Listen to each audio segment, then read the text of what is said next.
You're on mute, Amanda. Yes, I'm God, on that's a good mute. start, Can you isn't hear me it? now? That's a good start. You know we're Oh my going early in life. the morning, I'm- don't you? I didn't even hear the music. I don't know what I'm pressing this morning, James. Right, let's start again. Good morning, good afternoon, good evening, wherever you are on this Gooner planet of ours. Nothing has gone right for me IT wise this morning, so I do apologise. Hopefully, we won't have any issues now. Um, Welcome to the Same Old Arsenal podcast. Unfortunately, Chris is unwell, so unable to join us on our pre-Christmas podcast. So it's going to be a little bit hit and miss today because Chris was going to host and I was just going to sit here and do all the comments. Anyway, morning to James. How are you, darling? I'm very well, thank you, Amanda. How's yourself? Not bad, thank you. Not had the best week. Stress wise and everything. And last night did not make it any easier, did it, James? No, Um, it was not straightforward, but we'll get into the bones of that. I was hoping, to be fair, um, that it was going to be a very happy show. And weirdly, even though we've got 3 points, and even though we're top of the tree on both leagues, it, it's a weird feeling, isn't it, James? So we're going to head into it. Yes, and hello, everybody in the chat room, and good morning to Bright Oni 6007, watching all the way from Zimbabwe. Fabulous. How lovely. Everyone, give us your questions. We're looking forward to talking to you. We're going to talk about obviously Everton last night. We will talk about the upcoming Haribo Cup, as I call it, and we're going to be talking about our Christmas fixture list. So, James, your build up to the game, how was it? Was you confident? Was you worried? Obviously, we played Wolves, and it wasn't a very convincing win. Did you think yesterday was going to be a bit more convincing?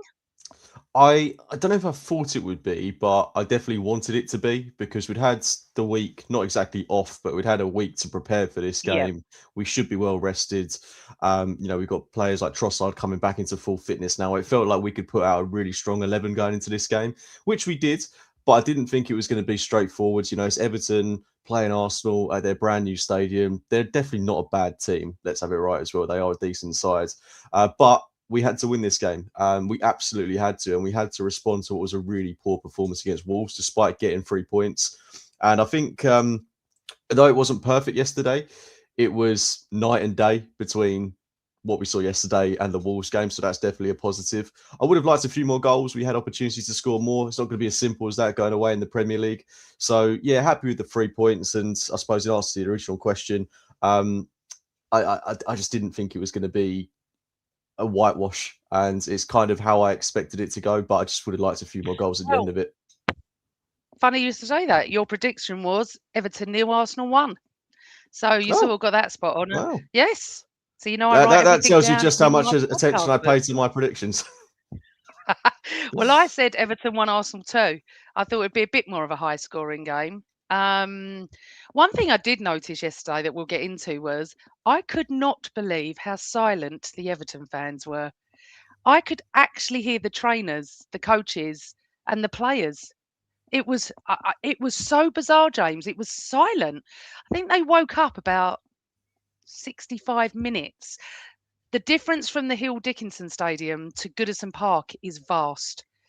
They would have been on us from minute one. It would have been very, very loud.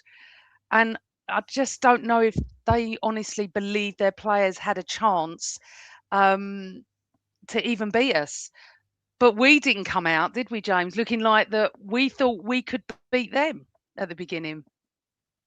No, and I think it was important that we started this game well because Everton were missing a lot of key players in this game, whether they were away at AFCON, suspended, or missing through injury. I think an Everton side that maybe had the likes of Gay, Dewsbury Hall, and Dyer, that could have potentially tested us a little bit more. But they didn't really carry much threat, and we were kind of working our way into the game. I thought that first half was a little bit tepid. Would have liked to have seen a bit more from us. But yeah, this time of year, maybe it's not going to be as No. straightforward as we want it to be. I think we'll do something different. Let's just go all to the comments and stuff because everyone wants to talk and ask us things and say things, but we already cover it. And then the comments are not, in time. So, Matthew, Matthew D'Souza, 8891. Thank you, Matt. I have felt underwhelmed by our away performances in the league. I went in expecting a statement win and a backlash after Rice gave the boys a tongue lashing last week. Now, interestingly, when I was at the Emirates, as we were leaving, I watched Rice go down the tunnel and I said to Carl, this is a bit odd. All the players are on the pitch and he's just gone down the tunnel like he's got the ump. Obviously, I didn't know what was going to ensue later, but I'd actually saw, because I sit opposite, I thought it was a bit odd. Who's he got the ump with? Thought nothing of it until obviously we'd been reading that maybe him and Odegaard had words with the players. I mean, what's your take on that?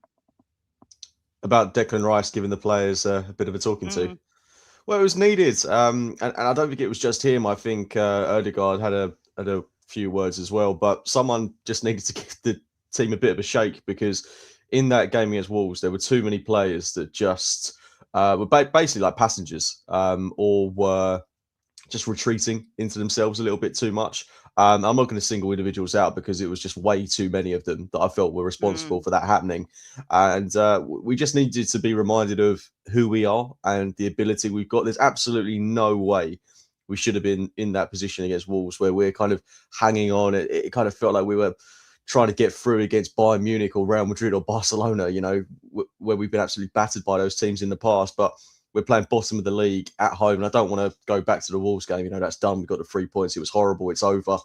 But we needed to just, like I say, just be reaffirmed of what this team is capable of, what we should be doing, and just not to be overawed by what we're fighting for. I know obviously there's so much on the line, and every game that goes by, there's just so much stress and pressure, and we're almost at the halfway point in the season now, and the games aren't quite as I remember at the start of the season when we were beating Leeds, was it 5-0 or 5-1? And then we had Forest and we were beating them 3-0. And all those games just felt like really nice days out. Every single one is Yeah. incredibly stressful now. And that's how it's going to be between now and the end of May. So buckle yourselves in for that. I don't think there's going to be any easy wins. No, and there's no easy goings, and it's interesting actually. I was talking to someone on, I still call it Twitter, sorry, on Twitter about this, about the fact that every single team plays so differently against us than they do against other teams. And I think we just need to go into training every week and learn how to play against the low block because that's all we're seeing. That is it. And what frustrates me a little bit, and actually someone's mentioned this, and I want to go into this straight away, was I can't say your name, but thank you. Morning all. It wasn't nervy, but think Ode is still recovering and needs someone behind him telling to bugger off and not come in deep. I kept saying to Cole, why is he in defence? Why is he playing so deep? And then a couple of other people were saying, oh, it's because, Zubimendi and Rice are playing forward and he's, but I don't want to see him that deep, James. No, me neither. And it's not a new thing with Odegaard. Like he does do this a lot. Like he picks up the ball between the centre halves, drives at the opposition, and then just moves through the pitch into those attacking areas. That's just like a trademark of his game. I'm not sure that's going to change. But the problem with that is now we've got someone like Zubimendi who is the kind of conductor in that area. It kind of makes his game a little bit redundant.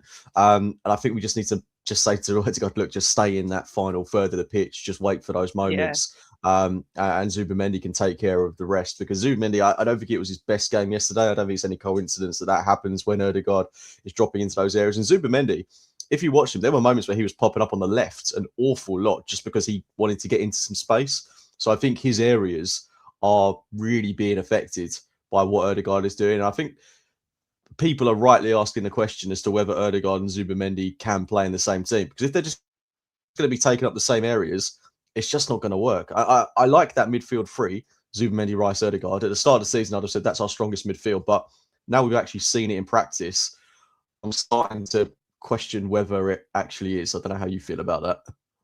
Well, I want to know where Eze is going to play. you know, it's a wonderful problem to have. It is not our problem. It is Mikel's. However, I think, listen, we all do. The three of us absolutely adore Odegaard. We never say a bad word about him. We just do. But I'm starting to wonder if he's not fitting in with what we need at the moment, which is a little bit unfair because I absolutely love him. Um, I think that he's I don't know. Sometimes I think he's slowing the game down, but I'm just not sure if you know what I mean. I'm not sure if he's the actual issue, or as someone has just put here, because I want to put this, or the tactics are the issue. Where are they? Sorry, my computer's a little bit. Someone said in the chat room about them being stifled. The tactics. Let's get to it. Um, I don't. I think it's a bit of both, I'm really. trying to look. You talk. I think, yeah, I think it's just needs a little bit of tweaking. You've got to remember Erdegaard's not being back in the team that long. We've actually No. played a lot of football this season without Erdegaard being a part of the setup, so we've got used to playing in a way where Eze has kind of been a mainstay in the sides. And I want to see the Eze that played against Newcastle and was unbelievable in that game. But I do think there is a bit of a trust issue with Arteta with certain players where he doesn't necessarily fully There we go. believe they're the guy in these significant away games. Whereas Erdegaard, he's going to muck in, dig deep. So yeah, I think long term we're going to see as a start on that. Keep swapping between Eze and Eze. I never know what to say. I'm going to go with Eze. On that left-hand side, I think we're going to see Trossard get phased out at some point. Not because he's playing badly, but because he's 31 and coming to not the end of his career, but he's playing the best football, ironically, of his career at Arsenal right now. But if he comes out, Eze comes in, and I think that will be the natural progression for him. And that was kind of where Eze started for us. On that left-hand side, where he got the assist for Victor Gyökeres against Nottingham Forest, and he looks really good. So I think that I don't see him being a central figure in the team. I still see Erdegaard occupying that space and Eze being on the left. So Ronnie was the question statement. Our whole attacking play is being stifled by the tactics from our coach. Do you believe that? No, sorry, Ronnie. I get why you could probably see it that way, because it feels like a bit of a scrappy 1-0 win yesterday. But we could have also scored another 3. That's the other side of the coin. Like, we hit the post twice. Saka had a chance where the ball was cut back to him, and I don't know how we didn't score there. That really good moment where I think it was Timber might have cut the ball back to him on the right-hand side, and he was in acres of space and just couldn't find the back of the net. So on another day we win this 4-0, but that wasn't yesterday. And we're not playing particularly well, and a 1-0 win away from home where it doesn't look that great on paper, it's kind of indicative of how things are going at the minute, because we weren't at our brilliant best. It wasn't as fluid as we wanted it to be, but we're sat here saying we could have scored more goals. Wolves, we can all say, was really poor. And then we could have done better in the games against, say, Villa, Chelsea, etc. So we're in a bit of a rocky patch, but we know what this team is capable of. We've already had some really good wins this season, and we're picking up points when we're not playing well. But in one of these games coming up against even Palace in the cup, as well as Brighton, Villa, a nice fluid statement victory in one of those would go a hell of a long way, I think. Yeah. And just going back to the point I made, and I was a bit, I thought this was a bit strange. Everton had a tifo. I don't know if you saw it before the game started. It was a massive tifo that looked similar to sort of how we did ours. But I would have expected that against Liverpool, not against us. And I thought it was a little bit strange, James. And then SYC2543 went, Everton even had a banner for us. Teams open up for City, Liverpool. Wolves played their best against us just to lose to Brentford yesterday. And that's what I was trying to say. Everyone plays differently against us, don't they? Yeah, but can you blame them? I can't.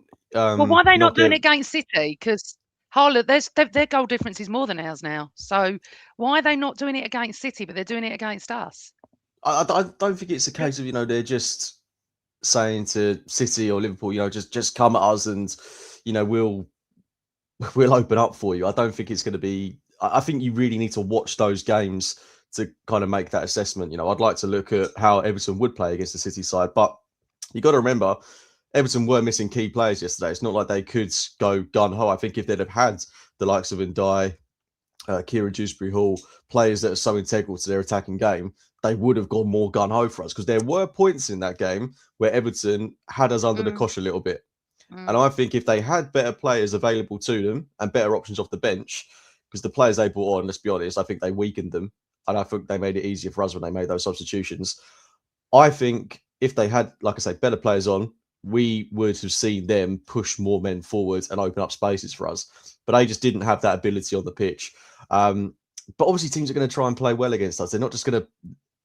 I think a lot of people want us and want teams to just let us win. That's not going to happen. Like, we're top of No. the league. We're arguably the best team in the country. A team like Everton, with all due respect to them, or even Wolves are a better example. Wolves getting a result at the Emirates would have been monumental for them. You know, a draw for them would have been fantastic. You just saw how Rob Edwards celebrated on the touchline and how he reacted after the goal. I truly believe that could have been something that could have, I don't want to say kick-started their season, because Wolves are as good as down. No offense, Wolves fans. But that could have been something that gave them a little bit of impetus to then go on a run. So that's why beating Arsenal is big for teams, you know, and you can't knock Everton for trying to generate an atmosphere. So it's going to happen all season long. We're But they arguably the didn't best team though. in the country. That's the thing, James. There was no atmosphere. Honestly, there was no atmosphere. I kept commenting on it, going, they're all just sitting there, and I'm so shocked. And of course, it's a new stadium. It's harder to get that. They were so close to the pitch. Goodison was rocking. Goodison reminded me of Upton Park, and obviously the London I Stadium's a hated bit like that. Goodison. Do you remember when we used to go there around between 2010 and 2015? I hated going there. I remember there was a game where they had Lukaku and everyone thought striker, striker, striker. But for this one game, they put him on Nacho Monreal and he just tore him to pieces on the right-hand side. And they seemed to batter us every time we went up there. We've had some terrible results at Goodison Park. So personally, I'm really glad that we've got that Of place out of course, the for way. us, it's much better because it didn't feel like the intimidating atmosphere we normally get. So I just want to go to, I can't even read it because of the screen thing today. Matthew, Jamie Redknapp on Sky said that Man City are playing the type of football where players have a smile on their face, whereas Arsenal, it all feels too much like hard work. I think I understand what Matthew's trying to say, but City are not under any pressure. They're just winning games in second place, no pressure on them. The pressure is so much on Arsenal because of what's happened the last few seasons, James, isn't it? Being top, not last season, sorry, the 2 seasons before, being top and then coming second and having the bottle label, which is ridiculous. It's nothing to do with bottle. So there's no pressure on City. They can just keep winning. Us, the pressure is on because the results haven't been, the last minute at Aston Villa. You don't know that's still affected them. Honestly, it can affect you. Wolves wasn't great. Everyone was expecting 6-0, So I understand that. Why I agree with Radnap. It does look like that. Yeah. I mean, look, these players are under enormous stress and pressure. I'm not saying that's an excuse. And we know what's on the line. Like we've been here a good few times now. We're experienced, but we've not got over the line. And these players feel like they have an obligation to do that, most likely. Whereas City are probably playing like we were in the 22-23 season, where we weren't expected to be there. I think, like, going into the season, I think you would have been silly to have not expected City to be there. But because of how they started the season, not particularly well, going away to Brighton, losing, getting battered at home by Spurs. I think we all looked at City early on and thought they're not up to much this season. Like I did. we don't really need to worry about them. It's Liverpool. And it's not worked out that way because they've just gone on a massive winning run. Players like Nico Gonzalez, who's kind of coming from Rodri, are really starting to flourish. They look like they've got a settled team now. Cherky's back from injury, playing really well. I look at their 11 and I think that's actually a really good team. Like, it's a really exciting team. They've got a lot of really exciting, talented players in there. Foden's back to his best. Haaland is just an absolute machine. They're going to push us all the way. I mean, obviously they've had some. I'm just looking at their results now. They've had some games that you would expect them to win. West Ham at home, Sunderland at home, but then they've struggled in games against the likes of Fulham, Leeds, but they've still gone on and won those games. The last really tough game they had, Newcastle away, exactly a month ago, they lost that 2-1. They beat Palace 3-0 convincingly, but all the stats said that Palace should have got something from that game. But that's what City do. They punish you, they're clinical. And maybe that's where we could learn a bit of a lesson from them, because we need to take the chances that are kind of put to us on a bit of a silver platter. But these next few weeks, or this next week, in fact, is going to be really telling, because they've got next 2 weeks, they've got 3 games coming up where I'm hoping they'll drop points. Who are they playing, James? They've got Forest away on the 27th, Sunderland away on New Year's Day, and then they've got Chelsea at home on the 4th of January. So, there's 3 games there. To be honest, I wouldn't be surprised if they won all 3. That wouldn't surprise me. But there's a glimmer of hope there that these aren't the easiest of games. And if they could just drop a couple of points, that would help. But obviously, it's a double-edged sword, because we've got to do our job. And Brighton at home, Villa at home, and then Bournemouth away, these aren't necessarily easy games for us either. And then it's Liverpool at home on January the 8th. Like, we've got to win that game, but they're starting to come into a bit of form now. Of course they are. Of course they are. Yes, it's tricky. It's tricky, Amanda. Although I don't think they were that superb against Tottenham yesterday. Tottenham were appalling. So, I watched a bit of that and got bored and stopped watching. Okay, let's just go back to the beginning of our first half. So, listen, you know how I feel. I feel like Trossard and Martinelli are super subs. I'm happy if neither of them start, if I'm honest. Trossard, I know you're going to say I'm being a bit unfair because of his start to the season was, fantastic. Since he's got injured and come back, I don't think he's as what he was. I do feel like I'd rather see... I'm going to call him Eze. I've always called him Eze all his life, so I'm going to call him Eze. Eze should start, maybe. But I wasn't disappointed with the team. I was pleased Gyökeres was starting. I was. But when you look at the bench, the options are phenomenal. So I just want to go to that a little bit, because there was something from Simon that was really interesting, actually. Simon said, have we created a problem by having so many options and trying to give everyone game time? Nordgaard must be pretty fit at present. So it's a wonderful problem to have, but is it as wonderful as we think it is? No, because he doesn't actually seem to use the players that he's got on his bench a lot of the time, unless we're in like really comfortable positions. And that frustrates me a little bit, because I think Noni Madueke is a prime example. Played so well in that game against Bruges, scored 2 brilliant goals, has to be said, and he's not played a single minute since that game. He's not come off the bench in games where, against Wolves, against Everton. I think we could say, like, he is a player that can stretch your position, create something out of nothing, and we've not seen him. And that, to me, is a bit of a frustration. And when Arteta, like in the pre-match for this game, something that really frustrated me was he said, I've just not had the options. It's like, of course you have. Against Wolves, you didn't necessarily have to play Ben White in that game. You could have played Lewis Skelly. And you've got plenty of options up top now. I know they're just still coming back from injury, but you've got Jesus, you've got Gyökeres, you've got Madueke, you've got Martinelli, you've got Trossard, you've got Nwaneri, who doesn't even get a look in now. I think we've got plenty of options, and it is a frustration to me that unless we're winning games like 2 or 3-0, he doesn't seem to bring these guys on, and I think that's where there's a bit of a trust issue. As much as it's great to have these guys on the bench, I don't believe he has full faith in the likes of Madueke, Nwaneri, even the likes of Eze, to see games out if we're 1-0 away from home. And I don't think it's any surprise that he went to someone like Martinelli, who is more of a shut the game down, work hard, be relentless, close down that left-hand channel. I just think that says to me he would rather go down that route and shut a game down than try and be a bit more expansive. And look, I get it when you're away from home and you're protecting a 1-goal lead, but why not necessarily make those substitutions earlier and go for the kill by bringing on someone like a Madueke? Like, is this Madueke really that bad at not tracking back? I know it's not his trademark, but he's not terrible at it.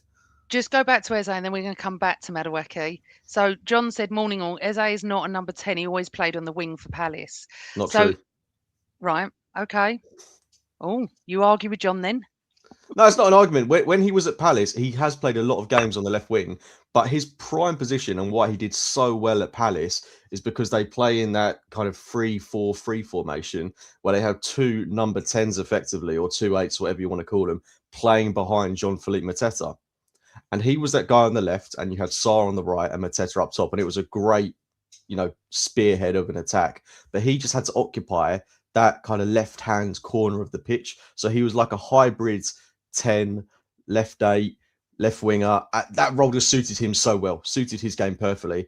Obviously, he's going from playing in such a different position now at Arsenal, such a different demand on what he needs to do. And it doesn't help that, we're chopping and changing him from, one day he's playing as a number 10 or a right 8, and then suddenly he's going into left wing. Like, he needs a bit more of a defined role in this team. And I think that left-hand side of the pitch is the closest he can be to where he was at Palace. Because if you look at Trossard, he drifts in all the time. So it's not too dissimilar to what he was doing at Palace. So I think play him on that left-hand side, Ødegaard through the middle, Saka on the right, and then have your pick of who it is up top. Gyökeres, Jesus, Havertz, Mikel Merino. We've got options there, and that's the beautiful thing. But we need to find something that works, because right now we've got all these players, but I don't think we know what our best front four is. No, I know. And also it's interesting because quite a few people are agreeing with you and quite a few people are agreeing with John. So we just want Eze in the team, play like he did against Spurs. I mean, that was just fabulous, wasn't it, to watch? Right, okay. So the Trossard, Martinelli, the Madueke, that's what I wanted to get to. You know how I felt day one. I told you all off for criticising him, and I'll say it again. I think there's so much more to come from him, but there was something about. Sorry, I think I've lost the comment now. Is about that Saka needs some competition, and Madueke could be it, and we should be playing Madueke as much as we're playing Saka. What's your view on that? And how do you think Saka's been the last month or so? Well, I mean, he picked up another man of the match performance yesterday, didn't he? Yeah. And he kind of dragged us through the game against Wolves. So he's been our best player recently. It's got to be said. Declan Rice, we've got to give a shout out to him yesterday, because he kind of single-handedly ran that midfield. He was that good. Like, just everything he did. And he should have had an assist, really, because he put it on a plate for Trossard, who I don't know how he hit the post. Like, he's got to be scoring that chance. So he was brilliant yesterday. Good to see him back to his best. But yeah, Saka's been great. And obviously there's competition there now with Madueke, but he's just not had the chance to do what he does best. I would have liked to have seen... I've got no problem with Saka coming off yesterday, on 70 minutes and Madueke coming on. Like, we're in a position now where that shouldn't be an issue. Or someone said, let's play Madueke on the left. I've also not got an issue with that. Like, if you want to take Trossard off and then put Madueke on the left-hand side, no problem. Let's do it. Let's give it a go. I'm excited to see him against Palace, I'm not sure if we're going to touch on the Palace game, but I'm really looking forward to that, because I think we're going to have a lot of exciting players going into that match. Okay. Right. So people are saying that Rice was man of the match, really. I sort of get where they're coming from with that. He's just a complete warrior, isn't he? He's just... I don't know what we do. He's the most valuable player on our pitch. He really is. But I'll tell you who is just as valuable, and I think we're noticing this, is our Gabriel. Honestly, how much do we miss him in defence?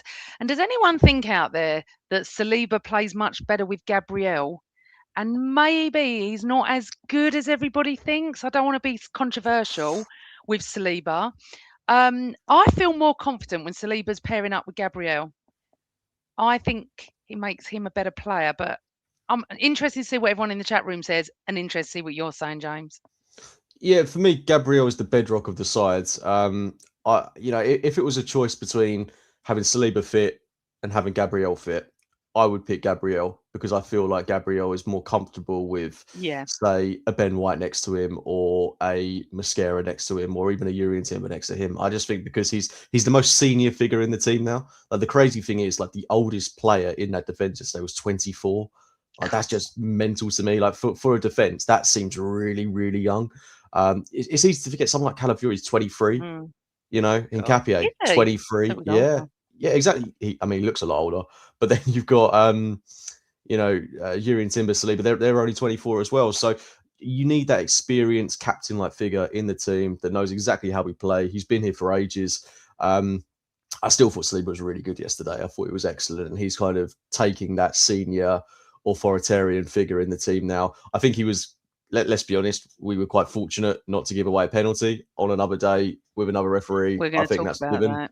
I think that's definitely given. But I think the defensive performance was actually good yesterday compared to Wolves, where it was a little bit panicky and we just invited pressure. We were under the cosh towards the end of the game, but it was nowhere near as nerve wracking. I didn't feel like the goal was coming at any point. There are a couple of set pieces, but they never really gave us any threat. But Gabriel coming back is huge for us. And between now and the end of the season, we need to keep him fit. He has to stay fit because he's so Yeah. important to Yeah. this team. Both boxes, because he's so big from set pieces. And as much as I've loved Hincapié, I see a few people who said his distribution needs work. I agree with that. I think he can be a little bit erratic with his passing at times, but so was Gabriel when he first came into the team. Yeah. Yeah. I think Hincapié's defensive game is fine. I don't think he's bad at all defensively, but it's just he's a little bit rough around the edges when it comes to playing out from the back, finding that perfect pass. He wants to get it out from his feet as quickly as possible, but that will come with time. He's 23 and we didn't even consider a shot on target yesterday. So, we can't have been doing that bad defensively. No, I agree, but I get what Julian's saying. Welcome to the show, Julian, my Twitter friend. Saliba was all right, did a job, but feel there's always a dodgy moment waiting with him. And I feel like that unless Gabriel's with him. Now, I remember 2 years ago or 3 years ago that Saliba was the Rolls Royce and Gabriel was just coming up. And I'll never forget a conversation I had with two people, I think last summer. I think it was this summer. And I said, Gabriel is better than Saliba. And I was arguing with an Arsenal fan and a West Ham fan. They said, You don't know what you're talking about. I said, I do know what I'm talking about. I watch him every week.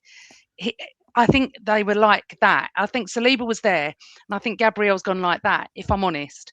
I love Saliba. This is not about not saying anything detrimental about him, but I do feel that when he's with Gabby, he's a better player. That's just how I feel.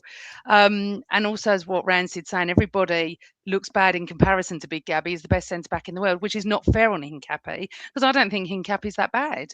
I just think we're so used to James, the most exquisite defence, aren't we? When you've got Timber, you've got Calafiori, you've got Gabriel, you've got Saliba. That's our back four, isn't it?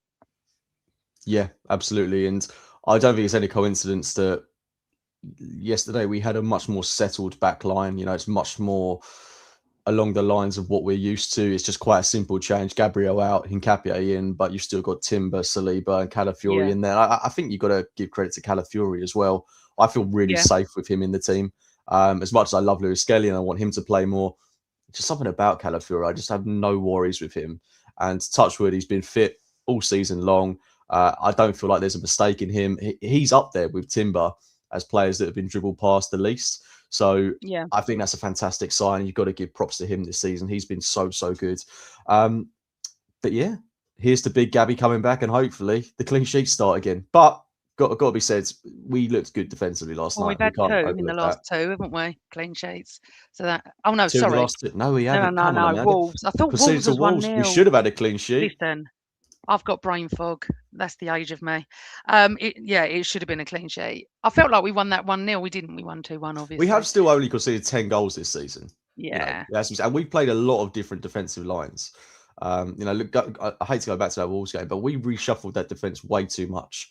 Like we started with Hincapié at left back. We moved Saliba over to the left-hand sides. We played Yuri and Timber at centre back when we didn't necessarily need to do that. We could have been a bit more subtle with the changes we made in that game. It doesn't help that we're constantly rejigging it. And we'll see another back four, no doubts about it, on Tuesday night against Crystal Palace. Yeah, that's going to be interesting. I hope rotation is the name of the day. Right, let's just go. I don't know. Sorry, man. I don't go into that Palace game. I actually don't know what he's going to do with the defence because I just don't. We just don't have the players to rotate that much in that game. Lewis Skelly will come in, but other than that, what can you really do to change the back line apart from maybe bring Norgard in? Let's hold off on that first. Let's go to what you're calling now. You think, right? Let's just go to the Gyökeres incident because I thought it was a penalty before it was a penalty. He was shoved in the goal. Is that not a penalty nowadays, James? I think he's got to be stronger there. Personally, I don't think it's a penalty. I think he's just got to be a little bit stronger. it wasn't that much of a push. I mean, the Joel Linton push on Gabriel at Newcastle a couple of seasons ago was a Don't even push. start me. Yeah, no, I can't go back to that game. But no, I think Gyökeres has just got to be a hell of a lot stronger in that situation. So Rancid AFC thinks no, Gyökeres dived. Interesting. I think I he don't think felt the contact and what decided went down in too a bit yeah, soft for I think you. he decided in that moment I'm going to go down. Okay. So then comes the most weirdest thing. Well, saying weird, I hadn't seen the Sunderland Newcastle game. Um, I watched a highlight last night. The reason I'm touching on this is because of I don't know the guy's name. I can't Wolfestade or whatever his name is. He plays for Newcastle. Ultimate. That's it. You say it. He heads into his own goal, a header that a striker would have been proud of in his own area. What he's doing there, I don't know.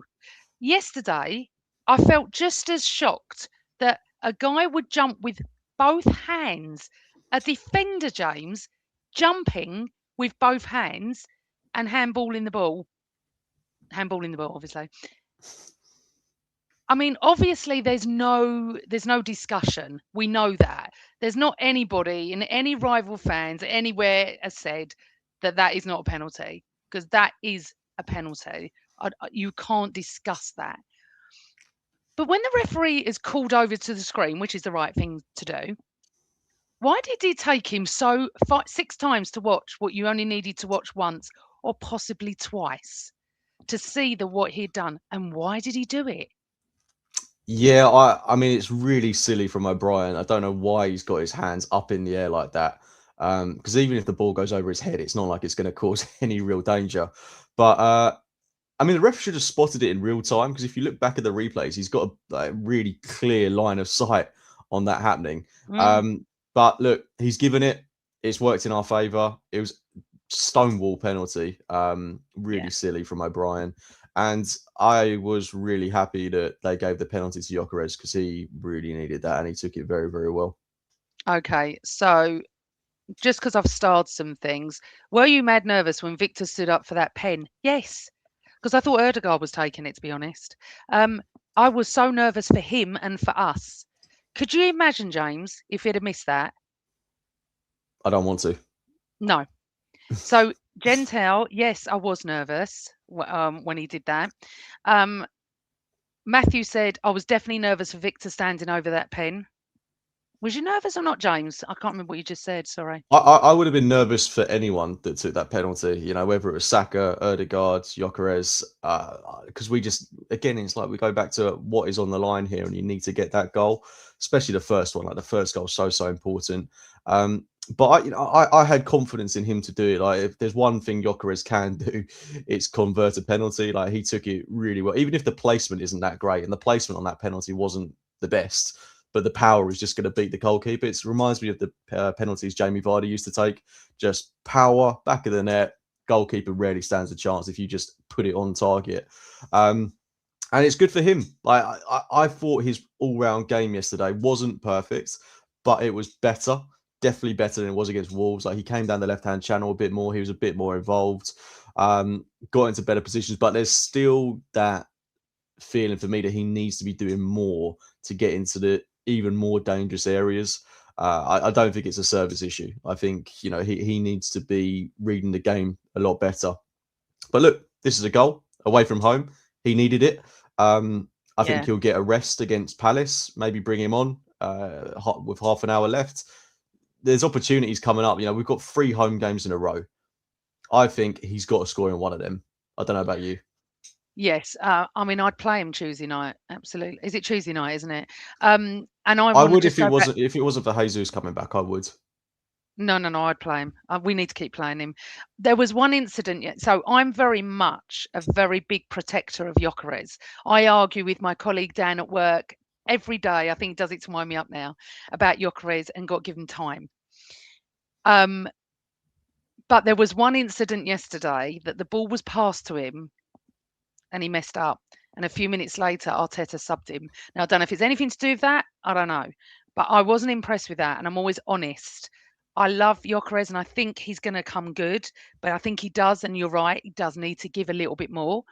The service is an issue. and I think yesterday was a little bit better. But what I will say is the way the boy, this is from, sorry, I can't read it. Is it Matthew? My eyes.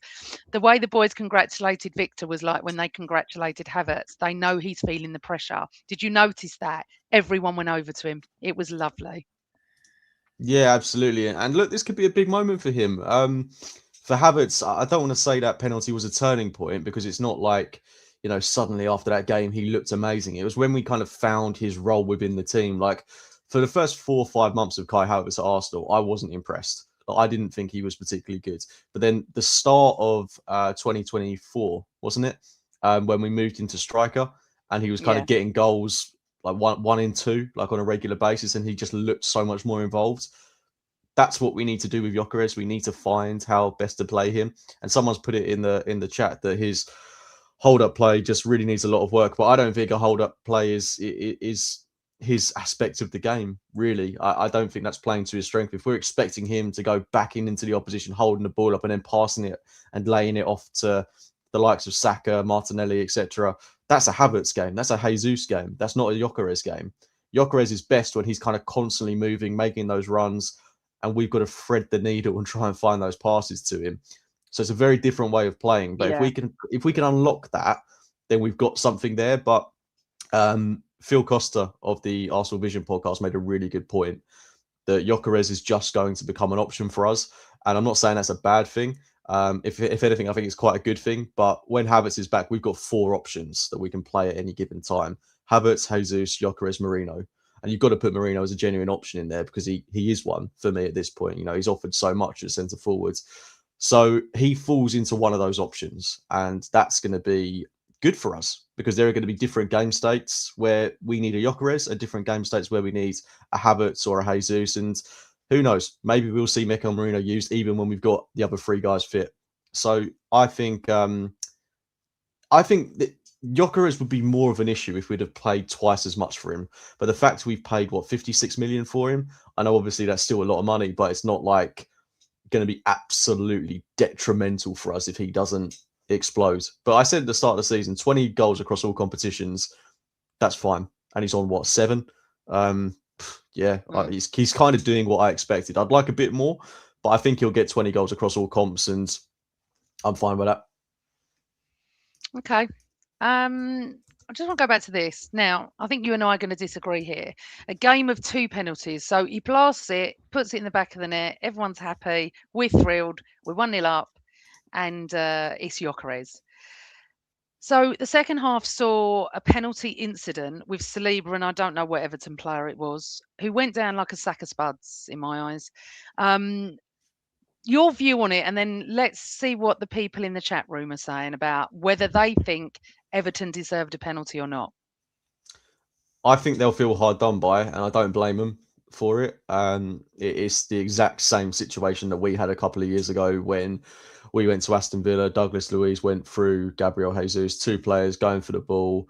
It's a 50-50. I feel like it's harsh in the sense that if both players are going for the ball and then you catch the man, that should that be a penalty? I'm not too sure, but we've definitely seen it given. We've also definitely seen it not given. So I think it really falls into that category of 50-50. It's quite subjective. If I was an Everton fan, I'd be debating that to the hill, and I'd be saying we should have got a penalty in that game. But as it so happens, unfortunately, an Arsenal fan, and we've not had that go against us. And I think we can feel quite fortunate about that.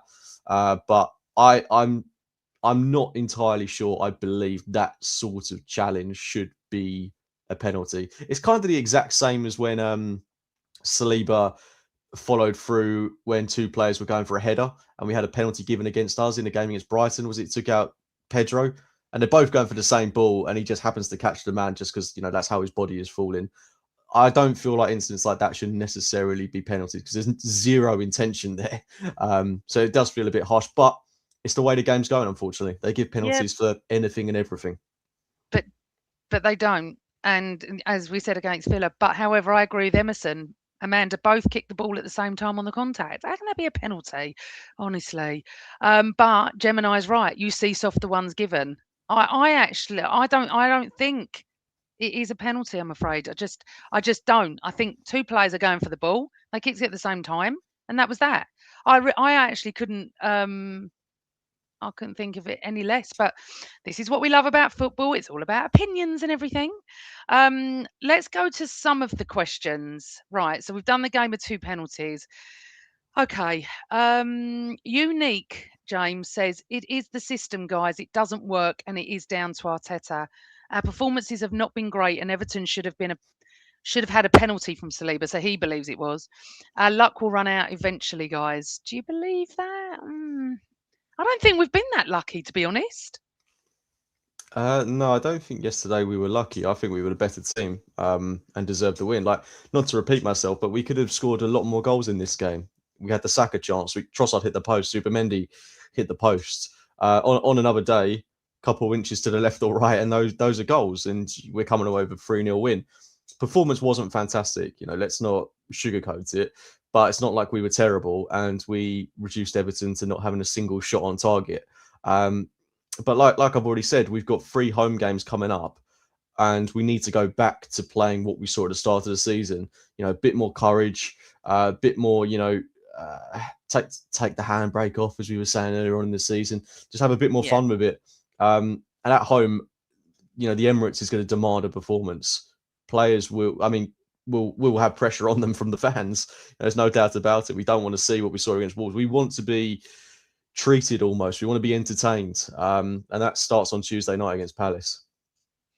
Okay. Anything else you want to say on the Everton game before I go to a couple of bits towards the end? Because what we're seeing, extreme Mirko 621, the last 10 minutes are so stressful. We need to kill games off. Why are we not doing it, James? Why is it that we're sitting there stressing over every second that's passing? Because at 75 minutes, I'm going to Carl, we've got 20 minutes left here, and actually we had 21. If we get another one, I kept saying this, if we get another one, it deflates and we're done. 2-0, I'm never that comfortable, but I would have been comfortable last night.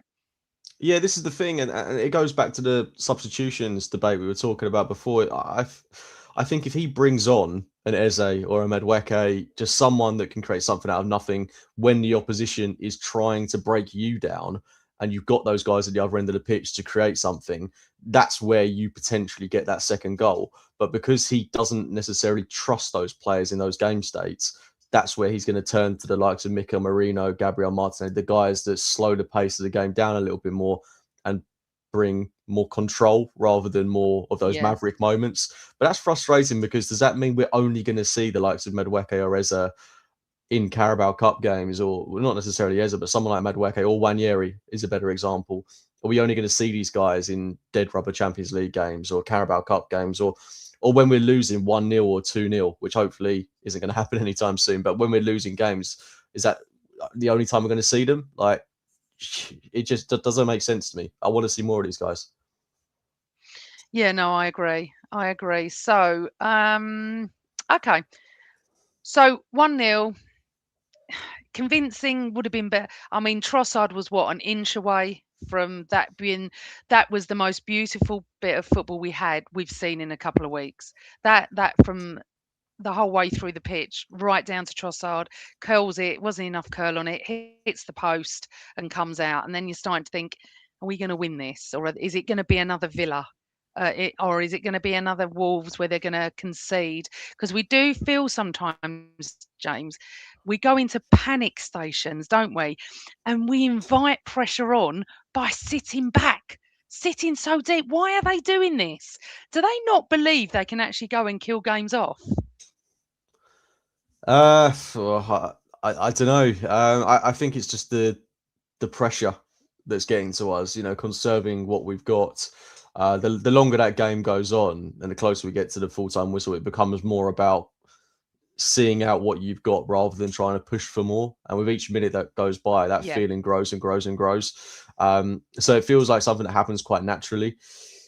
But I would say yesterday I wasn't as concerned as I was about Wolves. The Wolves game felt like we were going to concede, whereas yesterday I felt like we were so in control. Even when they had the ball, it just felt like we were really resolute.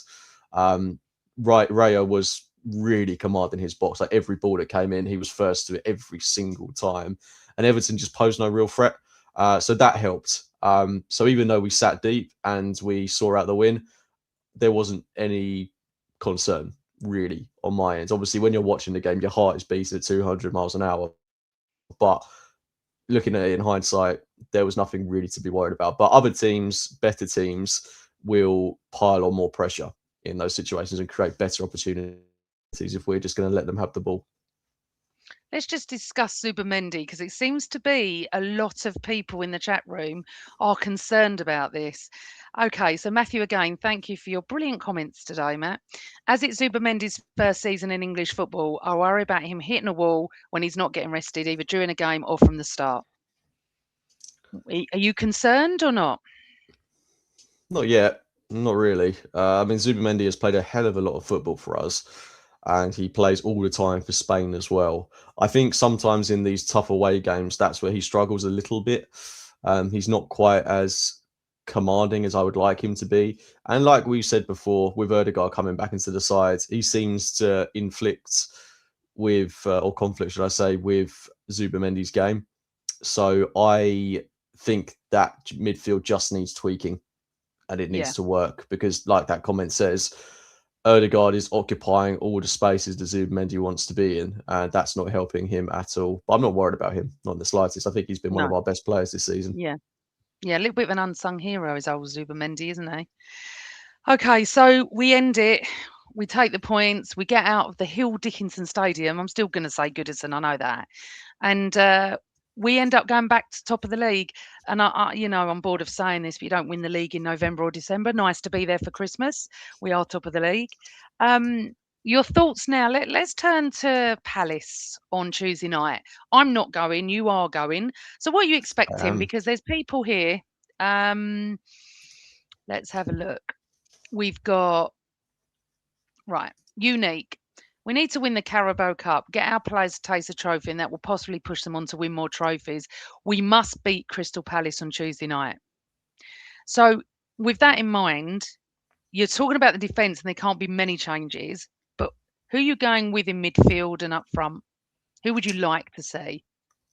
I would really like to see Jesus up top with any combination of Madueke, Eze, Wanyeri, and probably Martinelli as well. Which is what Carl Ferns just said. Yeah. Yeah, and any of those guys. I think Wanyeri really needs to play because he's barely got a look in over the past couple of months, really. And he started the season playing quite a lot, and now he's gone back to just like pity minutes here and there, really. So Wanyeri has to start this game. I think it'd be quite telling if he doesn't start this match. And then I wouldn't be surprised if we saw Norgard at centre half again because I don't really know what else we can do in that defence. You know, bring Lewis Skelly in, bring Norgard in, but then you're still going to have to play most likely, or you play Saliba, Hincapié, Lewis Skelly, and actually wouldn't be shocked to see Salmon play at right back, and I'd be quite excited about that because obviously the club have so much faith in him, and this would be a good opportunity for him to start. But if you're going to do that, you have to play someone like Saliba alongside him, I think. And then you could potentially take Saliba off if we're winning the game, put Norgard in at centre. Look, there's options there. And I think Arteta will pull a rabbit out of the hat that we're not quite expecting, whether that's Norgard at centre half, whether that's Salmon at right back. In midfield, I don't want to see Rice or Zubimendi anywhere near this game. I'd have one of them potentially on the bench. But then, yeah, I think you're going to see Marino in there. Norgard potentially in there if he's not playing at centre half. And then, yeah, Wanyeri got to be in there, or Reza. But yeah, it should be an exciting team. Like, we're going to see all the players that, you know, I would put into the ballers category. All these guys that just go play really like cage football almost. So yeah, I'm excited. I'm looking forward to it. You know, I wouldn't. It's a tough game to go to. I understand why you're not going to it. Like 2 days before Christmas evening game. Yeah. I was just like, I think this is going to be an exciting game because I think we're going to see a lot of the players that we don't see in the Premier League.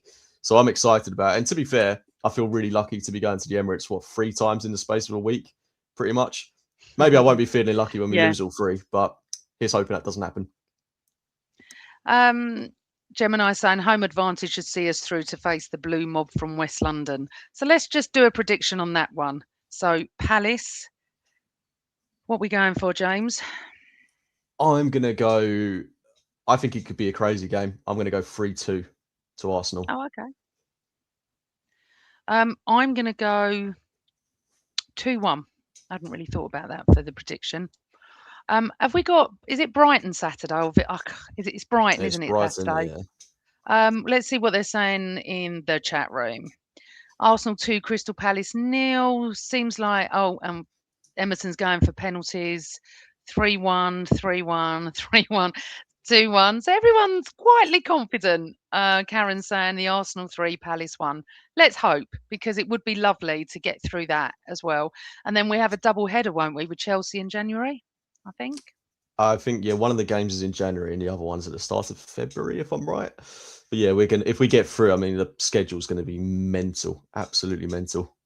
Yeah, that is something that people were querying before. Just want to go back to something before I head off, because this is something that I'm really disappointed about. Um, I love our away fans. I'm praise them every single time, and this is definitely not the whole of them. There was a small minority last night singing about "Feed the Scousers" when we have our own food bank that we, support at the Arsenal. We're better than that, James. I don't want to hear it. I think it's outrageous, and I think that you need to stop that chant, and I'm disappointed in the little minority. I don't know if you heard it, but then what happened straight away was Everton put a support line up for a food bank on their screen. I don't know if it was coincidental, but I'm really disappointed. Yeah, I mean, look, poverty is across the entire country, really, unless you're lucky enough to live in Kensington or Mayfair. Look, North London, the whole of London, really, is no exception to that. So yeah, it's not on. Let's be honest. So so Carl said, my friends at the game told me at halftime there was only a small section of the away fans doing that chant, and some of our fans shut them down, as well as the boos from Everton fans. So I'm really proud of the people that did that, because I would have been one of them. And again, I love our away fans, and I'm definitely not tarring them all.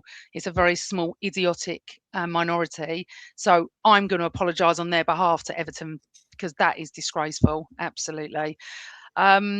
Right, let's go on to, let's see what we've got question wise. Let's have a look. Right, okay. So going back to something I probably said half an hour ago, Amanda, I take your point, but if we're playing with weight on our shoulders in December, do you not worry about Feb and March? No, I don't. I don't worry about that, because we should have, touch wood, if no one else goes injured, our team back, our squad back, our Havertz, everybody back. Gabriel, one of the most important players in the team, back. I'm not worried, because you don't win or lose really the league in December if you're up in the top four, do you, James? No, I mean, we're top of the league at the minute. That's great, but we've been top of the league at Christmas a couple of years, and Yep. it's not worked out for us. But I hope with Gabriel coming back with, I mean, we've got no long-term injuries now, have we? You would Oh, hope White and Mascara are back. touch Touchwood, wood. very much so. Havertz should be just around the corner. You know, if we can get him back, best case in the next week or so. But you know, any time in early January, I'll be happy with that. Gabriel back. These are two very important players for us, and one of them we've not seen at all this season. So Havertz, to use that cliche, will be like a new signing. And then, yeah, if we can keep everybody fit, get White Mascara back, you know, towards the end of January, we'll be in a good place. Obviously, it's easier said than done. I think we've got to anticipate the more injuries will come towards the end of the season. That's going to happen, unfortunately. But we're, the squad is in a good place, and there should be no real excuses not to see good performances, good results, and hopefully we'll get over the line. But it's not going to be quite as simple as that, and it's going to be a stressful next 6 months, really, I think. I think, I'm just looking at I didn't realise Arsenal Brighton was 3 o'clock next Saturday, which is great. But then It we go is to 8:15 on a Tuesday night before New Year's Eve. disgraceful. 8:15. It is so, It's I shocking. mean, for you and I, we don't live that No, we'll far, be and we home at live midnight. far enough. Right, exactly. We won't be home till like midnight. God knows those people that have to travel all up and down the country, trains, they couldn't give a toss about us, could they? They really couldn't. So that's a tough game. Villa at home, but it's going to be lively because of what's just happened. I don't remember ever playing a team so quickly, a quick turnaround like this. But that's good. And then we No, got I Bournemouth think the away. atmosphere will be good for that one as well. Yeah, I Because the do. only good thing about a late kickoff is, especially between Christmas and New Year, where I suppose the majority of people aren't going to be working, is that everyone's going to go into that game. They'll have had a good few beers, and that place should be rocking. Oh, I think it will be. I think it will be. But Bournemouth away, 5:30 Saturday on the back 3rd of January. I think that's a tough one, that one. But we will be back in between all that. This is our like little pre-Christmas show. Right. Unique wants to say, panel, can you discuss Ben White? I think he's done and finished. I think it's a little bit unfair. I think it was unfair that he played 4 straight games, personally. What do you think, James? Yeah, I mean, in looking back at the time to that Wolves game, I was quite happy for him to start because he's barely played, and I just wasn't, to be honest, I wasn't considering just how little football he'd played before, and now he was getting his chance in the team because he has been fit for a long time. He's just not been getting a look in. You know, he was getting 5 minutes, 10 minutes at the end of games. Like I don't know what his stats are in the Premier League, but he's barely played at all. Like he started against Man United on the opening day, and since then he just didn't start again. Really, purely because he got injured in that game, and then just couldn't get back into the team because Timber was looking so good.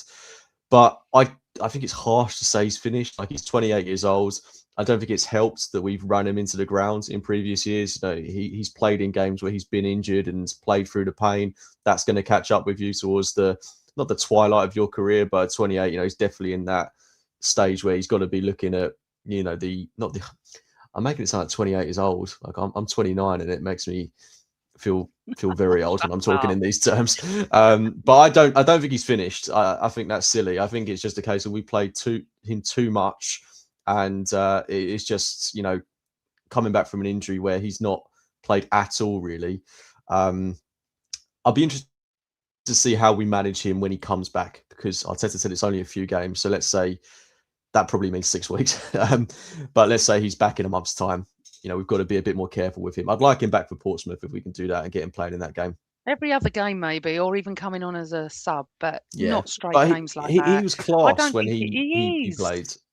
He was He so good plays when he played. he plays so well with Saka on the right as well. Right, Simon. Our Simon, question.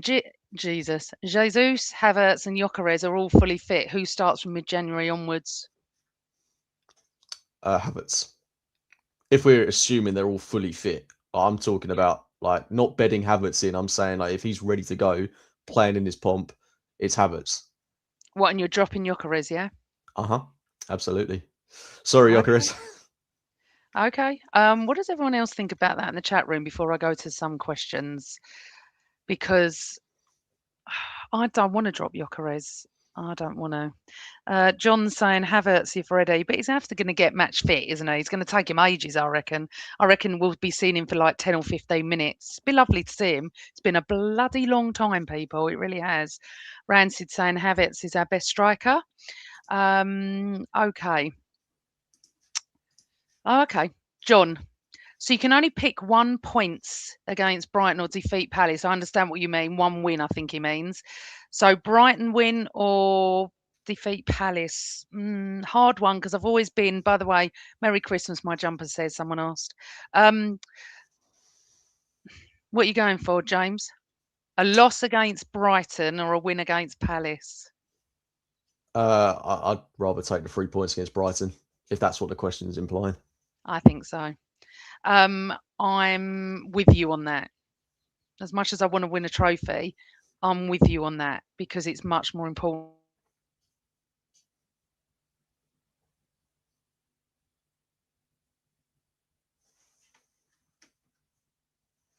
Oh, has Amanda frozen?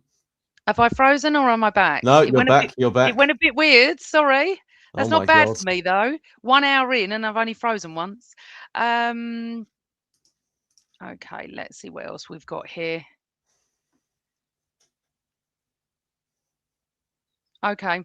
Simon saying, we're Arsenal, we play to win every game, of course. But we were asked the question, Simon, if we could only win one. Win for me, yeah, Brighton.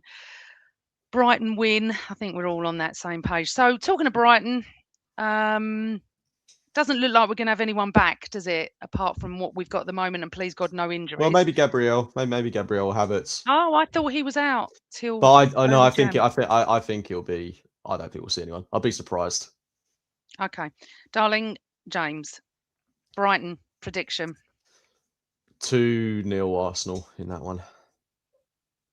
How Brighton doing at the moment? Sorry, I don't know because that's going to go. Inconsistent.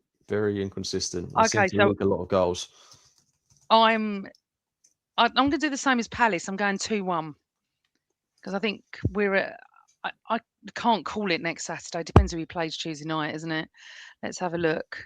Yeah, Brighton are really inconsistent form. Oh, Drew with Sunderland Mohamed. yesterday, lost to Liverpool, drew with West Ham, lost at home to Villa, beat Forest away, beat Brentford at home, drew with Palace. Yeah, they're they're the epitome of inconsistency. Okay, we're going for the scores. It seems like everyone thinks we're going to beat Brighton quite well as well. James, anything else you want to say before we head off on our Sunday and I end the show? No, just wishing everyone a very Merry Christmas. It's not been great, but we've won 3 games on the spin: Bruges, Wolves, and Everton yesterday after that defeat to Villa. So not been pretty, but we're getting the job done. And here's hoping we see a really good win in the cup on Tuesday night. And then let's keep the positivity going, guys. We're gonna do this. I do feel like though that we've not been like as negative as some are thinking in the chat room. John, come on, it's Xmas, we're top of the league, let's enjoy the moment. We are. It's just the football's a little bit hard to watch at the moment, but we are top of the league. Carl's saying top of the league at Christmas, enjoy it for now. Absolutely, enjoy every moment, that's for sure. I just want to say that Santa is a gooner, never forget that at Christmas time. We want to wish you from Chris and James a Merry Christmas with all your families. We're not going to wish you a Happy New Year yet because we will be back at some point next weekend. Have a wonderful time with your families and friends. Big hugs from all of us. A win at the Emirates on Tuesday night, a win at the Emirates on Saturday, and it's going to be a fabulous Christmas. So from all of us to all of you, and I'm just going to put some of your Christmas comments up and so everyone can see. And also everybody that is not watching this live, if you could press hype on YouTube, I don't really know what it all means, but it helps. And if you could rate us and please press like when you leave, it would be fabulous. Merry Christmas to all of you. Now I'm ending the show, so bear with me because I don't know where I have to go. James, I don't know where I No, you want me to do it? just do it. And I'm going to practice on another day because we could be here all day and we need to go. So from us to you, always Arsenal. Merry Christmas, everybody. Merry Christmas.